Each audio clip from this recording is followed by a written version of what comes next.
अक्सर औक़ात तो ये भी सुनने में आता है कि लोग कहते हैं भाई गायनेकोलॉजिस्ट जो डेट देती है उस पे औलाद नहीं हो रही होती है पाकिस्तान में और ख़ास तौर पे कराची में, और महकमा मौसमियात जो डेट दे रहा होता है ना उस पे बारिश नहीं हो रही होती है। ये एटमॉस्फेरिक साइंस जो है ना ये रैंडम साइंस है एक तरह से। इसमें रैंडमनेस बढ़ी है, इसमें अनसर्टेनिटी बढ़ी है, इसमें न वो कहते हैं मेट्रोलॉजी क्लाइमेट में ना nothing is fixed in metrology और सही। क्लाइमेट।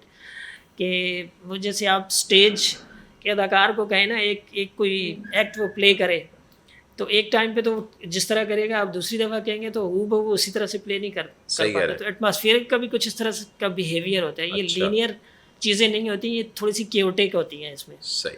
तो इस वजह से लोगों को दिखता है। अच्छा, लोगों को फिर ज़ाहिर है याद वही रहता है कि जो चीज़ गलत होती सही है, जो बात। सही होती है वो याद नहीं रहती।